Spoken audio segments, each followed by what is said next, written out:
Fikiria uko katikati ya uwanja mkubwa wa soka, ukizungukwa na maelfu ya mashabiki wanaoshangilia na mamilioni ya watu duniani kote wanakutazama. Kisha fikiria kufanya hayo yote bila kuwa na miguu. Hiki ndicho kilichotokea katika mechi ya England dhidi ya Norway.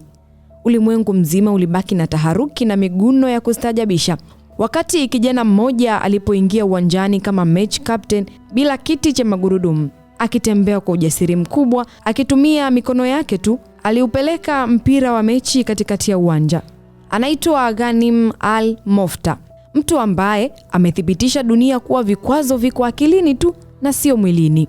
Alizaliwa nchini Qatar mwaka 2002. Alizaliwa na hali adimu sana ya kiafya inayojulikana kama Cauda regression syndrome, ugonjwa uliosababisha akue bila sehemu kubwa ya chini ya mwili wake. Madaktari waliona changamoto, lakini Ghanem aliona fursa. Badala ya kuruhusu hali yake imtoe kwenye reli ya maisha, alichagua kutumia mikono yake kusonga mbele kimwili na kimaisha. Leo hii yeye si tu alama ya uthabiti, bali ni mmoja wa watu maarufu na wenye ushawishi mkubwa zaidi duniani katika kuvunja vikwazo vya maisha.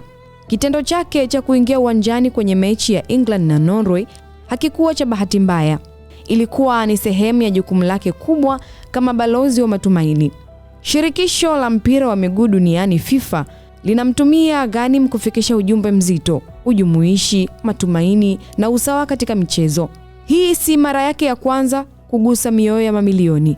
Ulimwengu unamkumbuka vyema mwaka 2022 alipokuwa balozi rasmi wa kombe la dunia nchini Qatar. Kumbukumbu ya yeye akishiriki sherehe za ufunguzi wa michuano hiyo mikubwa pembeni ya mwigizaji nguli wa Hollywood Morgan Freeman ilibaki kama moja ya simulizi zenye nguvu zaidi kuwahi kuonekana kwenye majukwaa ya michezo. Lakini usifikiri Ghanem anaishia kwenye soka tu. Kijana huyu ni chapa hai ya mafanikio. Alianza safari ya biashara akiwa na umri wa miaka 15 tu, na sasa anamiliki na kuendesha mradi mkubwa wa Garissa Ice Cream, biashara inayozidi kushika kasi. Kama unadhani kukosa miguu kunamzuia kupanda mlima, umekosea. Ghanem amewahi kupanda hadi kilele cha mlima Jebel Shams, mlima mrefu zaidi nchini Oman, akitumia mikono yake pekee. Juhudi zake za kupigania usawa na ujumuishi wa watu wenye ulemavu kupitia majukwaa kama Paralympic Games zimemfanya atajwe na jarida la Forbes kama mmoja wa nyota 30 wa kidijitali walio chini ya miaka 30 wanaofanya vyema zaidi duniani. Ghanem Al Mofta anaishi kauli mbiu moja rahisi lakini yenye nguvu kubwa: nothing is impossible, yaani hakuna lisilowezekana.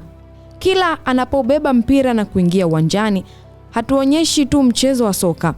Anatukumbusha sisi sote tulio na viungo kamili, lakini tunasita kufuata ndoto zetu kuwa. Kisingizio chako ni nini?